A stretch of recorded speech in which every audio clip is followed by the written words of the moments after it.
Hi, everyone, and welcome back to Damn Parenting, your English speaking parenting podcast from Amsterdam. And we are your hosts, Maren and Eva.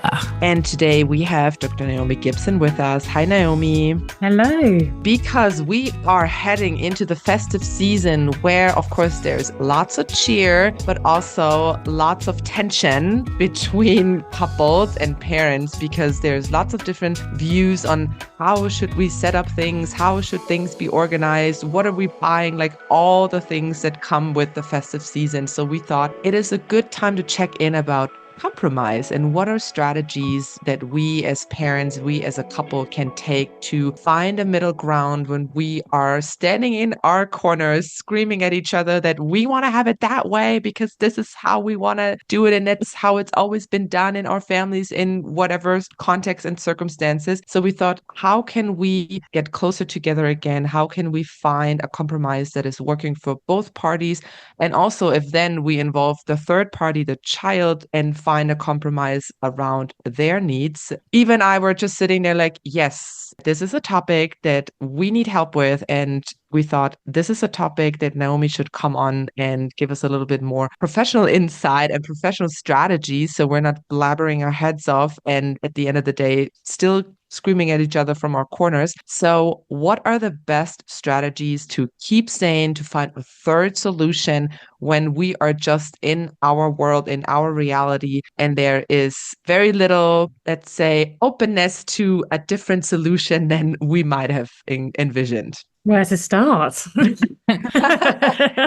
I think first let's try and actually take a step back to understanding what compromise really is in relationships. So why don't we, what does healthy compromise look like in a relationship, I guess? Like, especially when we're like a partner, may feel like they're shouldering more of the responsibility, the default parent, the household management, that kind of an angle. We can often think in relationships that we're sort of trying to be the same, maybe, or that could be the wish or a desire to sort of get on the same team. But actually, whoever you are two unique individuals coming into a relationship with unique backgrounds, unique values, unique ways of managing tension, communication and things. So I think compromise is at its core sort of understanding that you are different people, and how can you get to a shared kind of goal or understanding or way forward as different people? Would that be how you would sort of think about compromise? I think, honestly, it's a bit refreshing to kind of be like, oh yeah, I think this is a moment that anyone listening should just kind of stop and be like, oh yeah,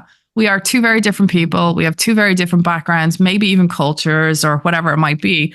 And that our own experiences build up, make us receive situations and experiences differently than another person. Yeah. And I think sometimes we do need a reminder on that. Yeah, you can be in exactly the same room and situation with your partner. Maybe your kid does something and you might experience it really differently based on how much sleep you've had, how stressed you are, what your week's been like, what your experiences of being a kid were like. All of those things are going to make it being seen through your individual lens. And then I think what happens then in kind of conflicts or times when compromise feels difficult is if you hold only too tightly onto your truth and your kind of way of seeing things, and then might struggle to see your partners. And then compromise just feels like it's losing.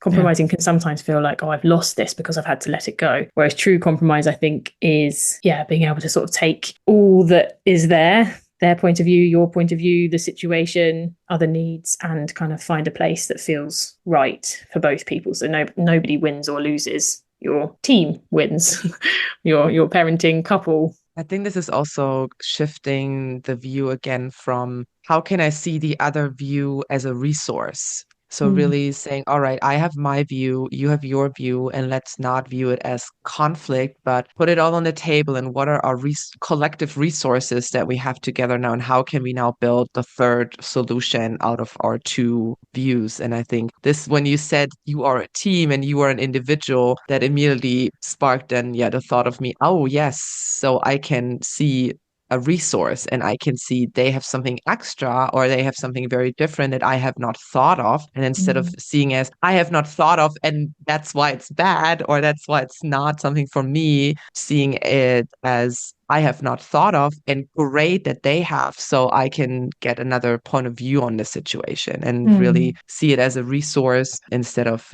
conflict. And that takes some vulnerability, doesn't it, to be able to know to hold your position maybe, but also know it's not the only way of doing things, or it's not necessarily right or wrong.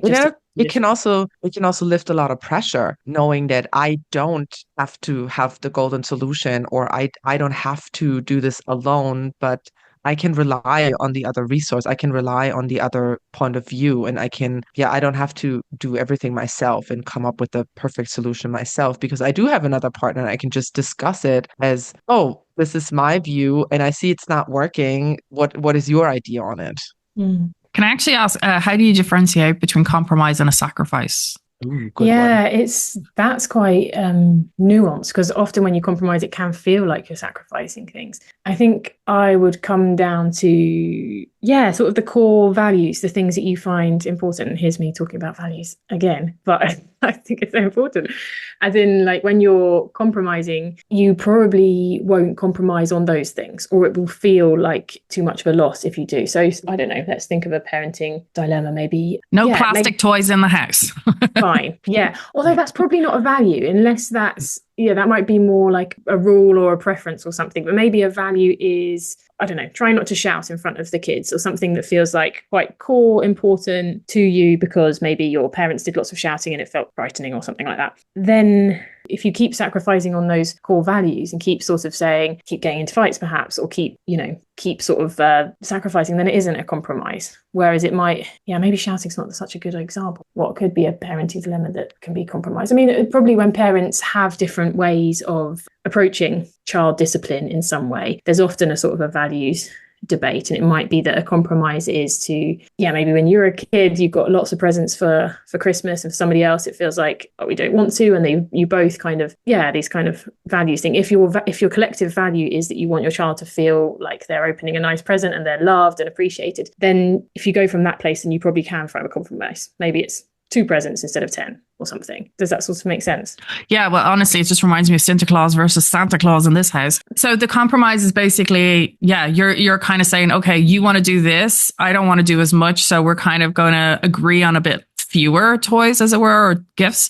And the sacrifice would be the fact that you're just, I was just about to say, walked all over and just ignored, is basically what came straight into my head there. And I feel that's quite harsh. Yeah, and I think that's what it can sometimes feel like, isn't it? If like, okay, well, whatever, we'll just do what you want. That would be a sacrifice rather than a compromise. I want it this way. You think something different. Where can we meet in the middle? That we maybe it's not ideal for both of us, but it is ideal for your team, for the family, or ideal maybe not, but close to that. And on another point, like, at what point does compromise become unhealthy or one-sided? If they're always not winning. You see, I'm using the wrong terminology here straight off.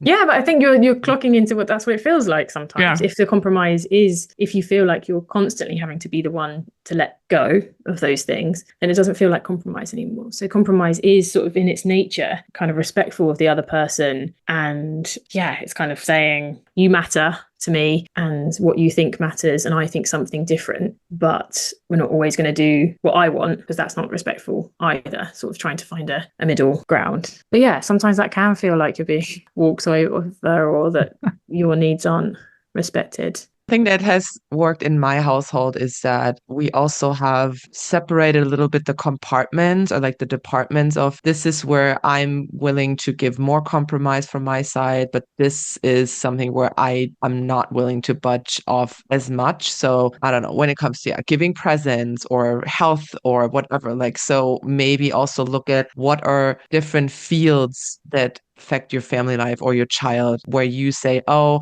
I do have my core values and I do have my point of view, but I can live better giving more compromise in this field, and the other person vice versa. So maybe also see that not everything in life like has the same priorities, and then maybe see where is priority for you, where you willing to or when it comes to, like, I don't know, eating, like dinner, whatever, I'm willing to give more compromise in this department, or cleaning the house or organizing or whatever it is. Like, where is the field where everyone at the end of the day feels, all right, this is my discipline where I really want to stand my ground, and I really want to make sure this is what I think is working best. But then in the other department, I can let a little bit more loose and give the other partner a little bit more of the upper hand, if you want to, see, I'm also coming back into the for hand winning, losing. We all feel that way, yeah. But maybe this is something that has worked a little bit better in our household, where we said, all right, you are more in charge of this department, I am more in charge of this, and then we can find a little bit more middle ground, because then we feel we make a lot of wins in this department, and then it's easier to let a little bit more loose in the other field, if that makes sense. Yeah, definitely. And you'll probably know what those things are. Without really, it's probably be a very natural choice, which things feel easier to compromise on, easier to negotiate on, which things are like, this is really important to me. This is very core to my values and the way I want to be in a relationship or be as a parent or whatever would feel harder. It's still impossible to compromise, but they're things that you might hold tighter onto. Speaking of this, working with your strengths, I guess it would be. So like in relationships where one partner is the default parent, because there usually is one. So how can the other partner become more aware of and engaged with those physical and emotional the workloads and the overwhelming, I guess, that that specific partner is actually going to carry? Because this is one of the major stresses I feel most parents go through. Yeah, and this is when compromise can often feel like a sacrifice, right? Yeah, I mean, lots of couples and mums actually who are like, well, I've sacrificed maybe my career for this family, or maybe moved country, or done all of these things. And at that moment, it does feel like a sacrifice. And I think that often comes from the partner, let's say, not having ways of sort of appreciating that load, those sacrifices, those compromises, or not sort of hearing the partner. And that might be because, let's say a mum in this example, say the mum she can't communicate that, or they can't communicate together about that. So she feels lonely and isolated and like she's made this massive sacrifice. And the dad might also be thinking that he's made lots of sacrifices, and maybe he didn't want to move to the Netherlands, but there was more money or more opportunities or whatever. And they're both sort of against each other in that sort of winning-losing model. And actually, if they were both able, with some vulnerability and ways of communicating to say, like, I feel like this and I feel like that, and hear each other and respect each other's point of view, they might feel like it was more of a compromise, more of a sort of a respectful agreement for this moment in time as parents. And I think that does often come up even in the most sort of the couples that feel like they're most kind of equal and fair. For mums who have born a baby, had a pregnancy, had labor, breastfed, had potentially more sleepless nights, all of that, then maybe gone on to have a second, like it really can feel like this is an unequal compromise, this is a massive sacrifice. And I think, as with any of these dilemmas, just giving it airtime is important, talking about it, saying how you're feeling, and that can often sort of lessen that feeling of resentment and isolation. This is going to be a tough question, I guess. Hard to answer or hard to figure out, I guess.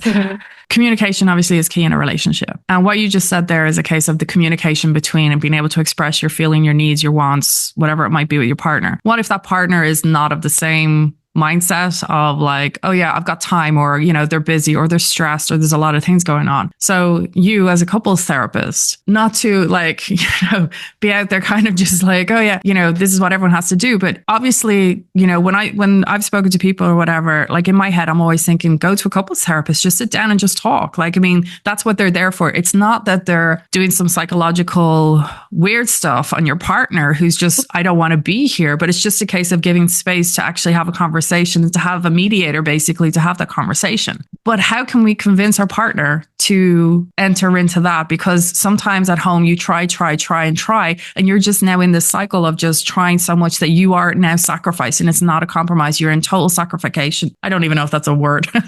Let's go with it. Sounds fine. Let's go with it. But how can we actually get to that conversation, to the communication channel then with our partner, if we're struggling to do it alone at home? That's really tricky. And many times now, there has been one member of a partner that has really suggested couples therapy, and the other's not keen, or doesn't find value in it, or doesn't have time, or doesn't want to. And it's a waste of everybody's time. It's a waste of the couple's time. It feels hard to sort of, you just can't convince somebody that something's a good idea. So I wouldn't start there. It has to be a sort of a joint endeavor, a thing that like, this is important to us as a team, as a family, as a parents, as a couple, that you do that and have these conversations and find ways to communicate. And I think the most kind of success, if you want to call it that, comes from these couples that don't know what the matter is. They just know that they don't feel good, or they're fighting a lot, or making lots of sacrifice, but they both think that it's important to do something different. And then that's like a safe grounding to then try and do something different, rather than one member of the couple feeling sort of forced, or like they don't want to do it, or they don't find value in it. So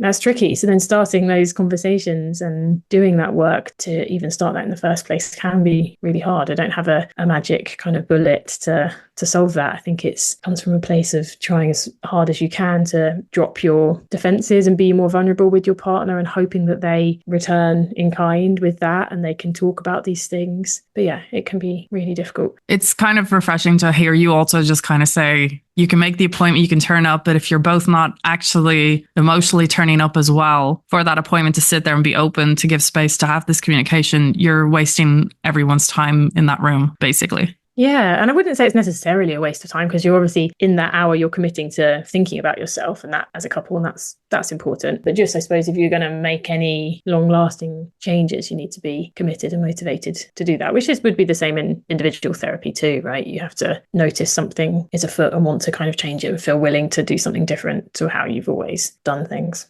But it's different when you're asking your partner to come with you to a therapist. Whereas if you're going to a therapist, you're all in it and you're like, I'm going to give it a go. But if you're asking your partner to come with you, it's just something in me that makes me kind of think that the partner's going to be a bit like, there's nothing wrong with me. I don't need to do this, because there is that mindset with certain people. So you're like, it's nothing to do with you being broken. It's just for us to actually communicate. Yeah. And I would say there's nothing wrong with anyone. Like it's not that somebody's broken and needs fixed. Although sometimes as a couples therapy, you do get sort of recruited as a therapist to do that. And my role is to remain kind of neutral and to, take each side of things. But quite often there will be a sense of like, she's really like this, or God, isn't he awful when he says that, and sort of try and recruit you in. But that's also interesting to that's what we got friends for. Yeah.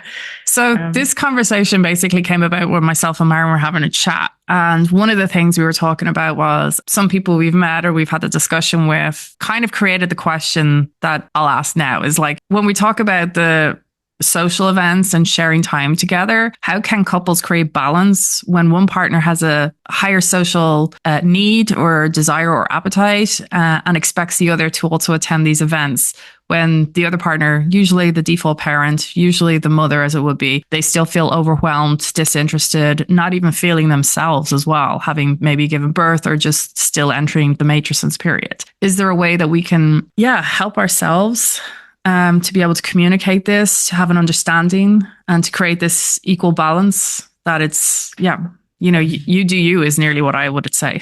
So this is an example where one parent wants to do more social things, the other doesn't. Compromise is not necessarily saying that the parent who doesn't has to all the time, and nor is it saying that the parent that doesn't have to. It's somewhere in the middle that might be like, I'm going to come to that thing on Saturday, but let me tell you, I'm really tired, so you can go to that thing on Sunday on your own, for example. Or what's really important for me is that we have a quiet weekend, not doing too much. Can you sit this one out with me and we'll have a quiet weekend and go to this thing next time? Like that would be more what compromise is. So it's sort of, taking both people's needs and both people's wishes and finding somewhere in the middle. That it might be that one person who doesn't want to do that and they want the person to stay with them, that actually the thing they're going to be missing is really important and they're going to see a friend they haven't seen for ages, blah, blah, blah. Well, then they can compromise on that in a sense and say, well, actually this thing is really important, but I'll miss that one next week. Or it's also kind of like opening up the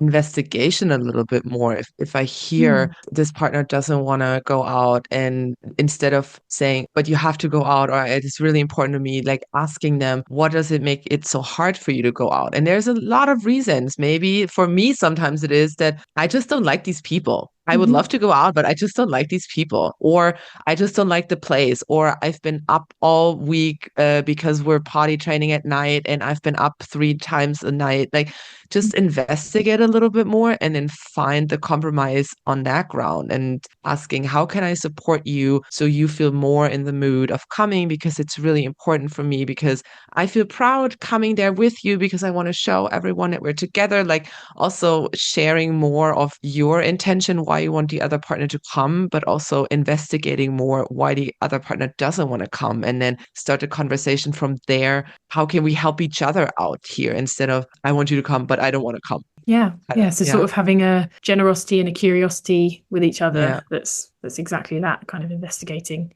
This kind of stems from a Real Housewives of Beverly Hills. PK and Dorit are separating because she had her babies. And so he's like, yeah, we were the Bonnie and Clyde. We used to always go out and party or whatever like that. And now they're separating because they don't do that anymore. And it was like seeing that on TV and hearing them kind of talk about it. I was kind of like, yeah, that happens to a lot of us. I can even probably say it from behalf of my partner, myself. It's a case of, yeah, since becoming a mom, I have no interest and I don't have the energy equally. And I'm still like trying to even settle into motherhood as well. Still, I think in my head. And I don't know. Everything's shifted. It's the whole matrixing thing and I'm still trying to find my ground, I guess, at the moment. So yeah, that's where kind of this was coming about, was just kind of been thinking like, this is one of the struggles, is people still want to go out and socialize. Yes, I'm a parent, but also I'm a still person. So it's a case of trying to find the compromise, I guess, around that. Are there any tools or approaches then that can help partners assess when they can say yes to something for the other person and when to set their boundaries? I think I would, less tools, but more kind of going on a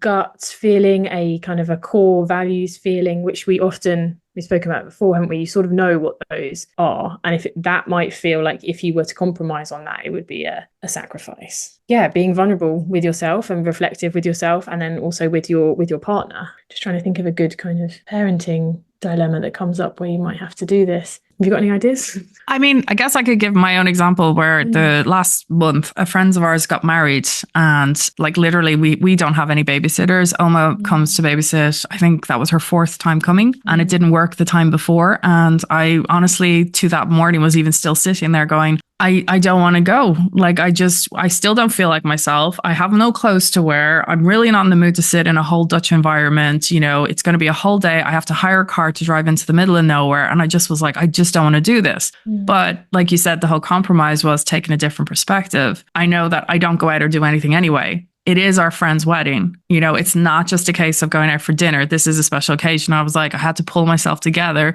to be like, I have to do this for my relationship as well. And also to support our friends, you know, entering into this wonderful world of marriage. So there's probably something in your gut, a sort of a felt sense of being a good friend perhaps, or supporting people through these important moments, these transitions, or something that felt like, okay, I don't want to do this and this feels really hard and don't have clothes, blah blah blah, but to actually then let that feeling sort of propel you, so that your value of being those things, being a good friend. I think it was more to do with my partner, my husband, because I think it was just pure guilt, the fact that we don't do much or go out. And I just thought I have to do this because, I haven't compromised on anything else, I think is the only way to put it. Because it's important to him. Yes. And he wants to do that. Yeah. And sometimes if it doesn't feel too much like a sacrifice, that can feel like a good thing in a partnership, like that you can make these compromises for your partner if it's something that's really important to them.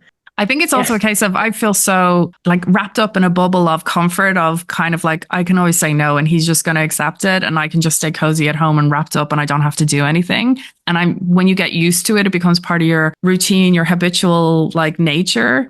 And it was also just that whole thing of, I'm going to actually have to crack out of this and step outside as well. And that was also a terrifying aspect. Yeah. But I think it's also the case of that we need to communicate when we are doing compromises, because this is also something that I have noticed when you've said this before, Naomi, when you say, all right, we'll just do it your way or whatever, and you just brush it over. And then the other partner doesn't even notice that you're doing a compromise right now. But on your account, you're compromise, and your thing lists up and you say, I've done 10 compromises in the last 2 days, but the other person doesn't even know because you just always said, all right, we'll just do it that way. And they didn't even recognize that you've been compromising the whole time. And then this would be maybe vice versa then, Eva, with your situation where your husband might have said, all right, I'll compromise on this. She's not coming.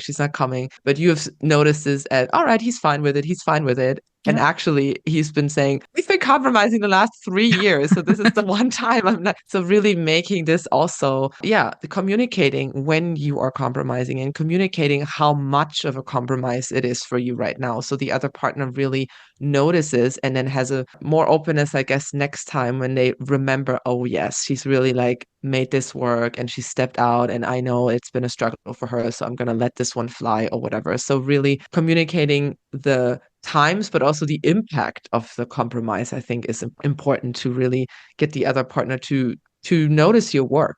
Yeah, and that isn't in a sense of like, I do everything that you want and you never notice, but actually just in that very honest, vulnerable way of just being like, no, actually this week or this month, there's been a few things I've said yes to that have felt like maybe they were no's, and I haven't really communicated that, but let's talk about that because it doesn't feel so good to compromise on those terms. And to notice, it might have been that you've been saying yes because actually those compromise moments are things that you can flex on. They don't feel so crucial. And then there's others that do. So going into resentment, I guess, what role does empathy play in achieving compromise, and how can parents cultivate it during disagreements, and how to divide responsibilities or managing time? So about empathy, it's what we've kind of discussed so far, isn't it? It's saying like, I feel this and I appreciate that you feel that, or your experience tells you this or whatever, and being able to put yourself in your partner's shoes. And then, which is tough.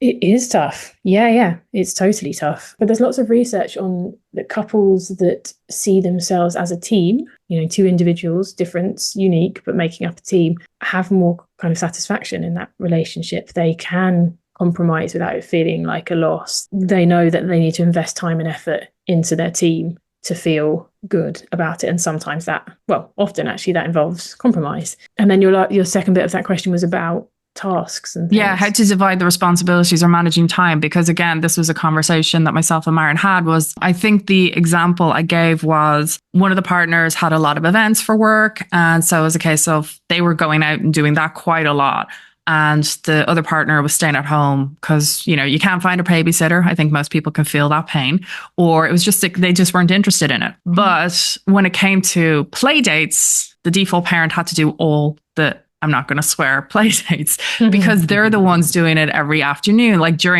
from, the minute the baby's born, they're the ones who are arranging play dates. They're the ones who are actually going out to all these spaces that we had an episode on recently about where you can go out with your kids. I mean, I know I've been to nearly every single one of them because I'm like, I want to keep my child entertained. I want to, hopefully go out and socialize or whatever.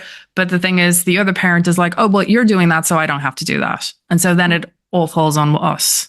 Yeah. And I think that only might feel like a sacrifice rather than a compromise if it's not appreciated, or if it's not noticed, or if it goes kind of under the radar. I think if it's part of your value as a parent to show your kid a nice time and to do fun things with them, and that might involve having a play date or whatever. And it probably wouldn't feel like a sacrifice, but it might if when you get home from a busy day, your partner says like, oh, what have you been doing today? And I thought you were going to take the dog for a walk or something.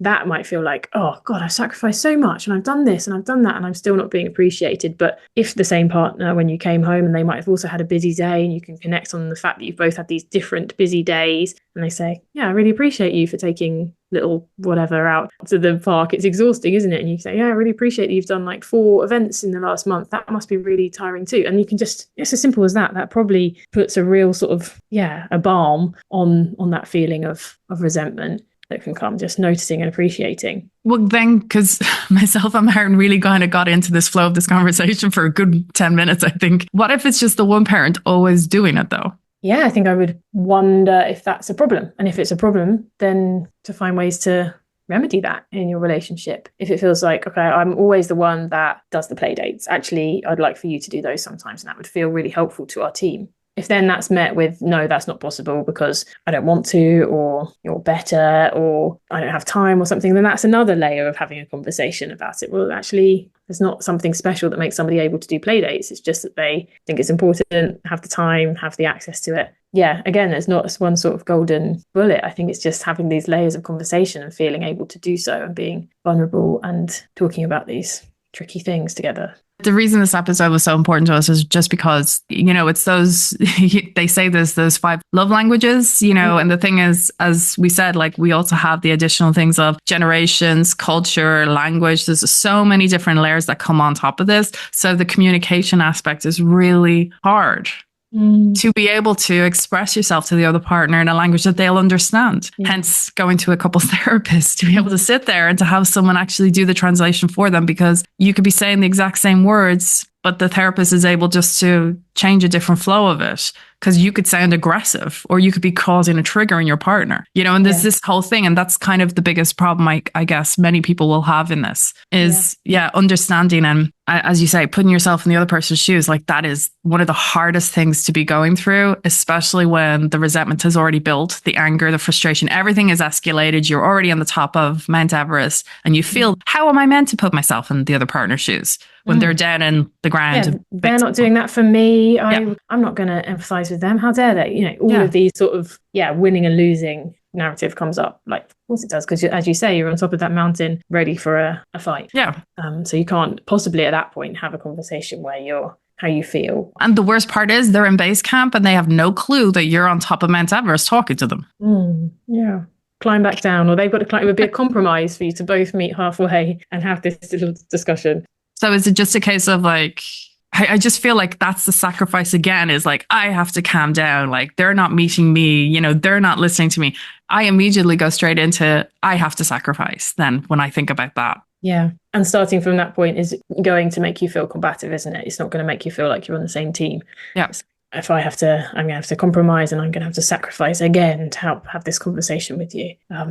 It's difficult. What would you recommend then to how to physically, because there's a physical, there's an emotional, there's a mental, there's a spiritual aspect of having so much. Is there something you could recommend then that people can kind of say, look, try this before you even open up your mouth to start conversing? I think to be at a place where you can compromise, you both need to be vulnerable. You need to be able to have that empathy, step into the other person's shoes, like all of that. So that is not going to happen in the heat of the moment. The compromise that might happen there would probably be like, oh, fuck it, I'll do what you say or something, which is a sacrifice, as we've said. So maybe it's about kind of coming back to it, calming down your body, doing some exercise, having a cup of tea, whatever it is. And then being like, I'm calmer now, and I really do want to talk to you about this thing that feels important to me. Or, to take that play date example, I'm just a bit exhausted of this, and I would like you to notice that I am feeling this way, and I want to tell you about it, and I want to hear about how we can make a new plan for the next week or months. And when you're able to be calm about it, which is difficult, you're then able to talk and think a bit more, and so more likely to make a compromise rather than an argumentative sacrifice. Most of the time, people are going to be like, well, we only really have our evenings because our weekends we're usually with our kids. Do you think an evening is a good time to sit down as a couple to kind of be like, okay, let's try and chat this out. The kids are in bed. We've got a couple hours before we're going to go to bed. Is that actually a good time? Because I feel like you need to be in a different setting or something. Like, I don't know why, but I just feel like if you're in your own home and your kitchen is a complete mess and, the kids, like everything's a mess, and you're going to sit there, and then I feel like you're just going to visually see everything that is going to help build up that resentment once more when you try and start this conversation again. Yeah. I mean, there's lots of anecdotal evidence, at least, about people being able to have more, or couples having harder conversations, like when they're in the car or walking or like somewhere different, that because there's a different context, but they're also sort of doing something together in traveling somewhere or having a leisurely time, and then difficult things feel less kind of oppressive. But yeah, absolutely, if it's important to you, bring it up in the evenings. I think I would come from the idea of like, if something's important to you, it's important to talk about, even if you might have to renegotiate a time. Maybe you want to talk in the evening, but your partner's had a really hard day and they don't want to. Then a compromise would be like, okay, well, look, this is really important to me and this isn't going anywhere. Can we talk on Saturday morning or something? Or can we send the kids to somewhere, or after daycare drop off, go for a coffee or something? Whatever, it will look different in your families. But if it's important to you, it's important to find time, and that your partner, as somebody who should compromise with you, hopefully be able to prioritize that as well. Okay, well, and especially if this often comes into your child or your baby's needs as well, doesn't it? And if that is both important to you as parents, which it's likely to be, then compromising on finding a way to talk about that with that child as the priority can be really important to do, and you probably would be able to find the right moment.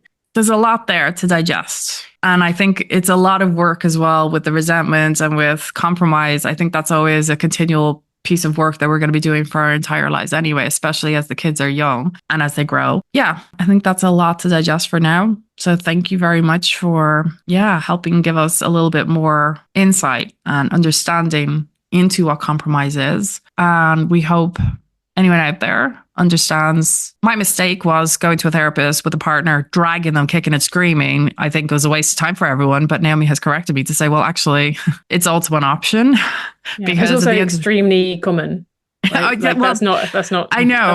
I've heard now a few times of the instances, so I was kind of a bit surprised, and that's why all I hear was like, "Oh, this is a waste of time." And if one person thinks it's a waste of time, that was the whole thing of is, will you compromise for me to join me on this? And it was a case of they did through gritted teeth, and then they sat there in silence, and it was like, well, what's the point of doing this? And I think that was one of the biggest and most common things I've heard so far. But then this is also an answer, right? I mean, then this is also a view on where things are, right? So maybe that's also helpful. Maybe you need that painful confrontation and the painful, all right, even in this setting, it's not possible. Then maybe this is also a message. Yeah. And at the end of the day, you can't force someone to have empathy, nor force them to imagine themselves in your shoes, in your situation. So we just got to learn how to regulate ourselves mainly, I guess, which is what we're trying to do already with our kids. Yes. It's a struggle sometimes, isn't it? Well, thank you so much, Naomi. That was great. And I hope that we just started the conversation a little bit more for you, listener, and that you can take something into your next discussion when you're facing you have to compromise again, and also understanding what we pointed out, the difference between sacrificing and compromising, and asking yourself, what am I doing here right now, and where can we find a better middle ground? And if you want to hear more from Naomi, we have a ton of episodes with her already recorded on our Spotify account. You can follow us there, Damn Parenting Podcast. And of course, we have a little bit more information about this episode and also a little cheat sheet prepared for you on our Instagram account, Damn Parenting Podcast. Make sure that you like, subscribe to our accounts, and also share this episode with someone who you think is compromising a lot in their life, or someone who you think doesn't compromise a lot in their life and can use a little bit more information about this part of communication. With that, we will hear you on the next episode. Bye. Bye.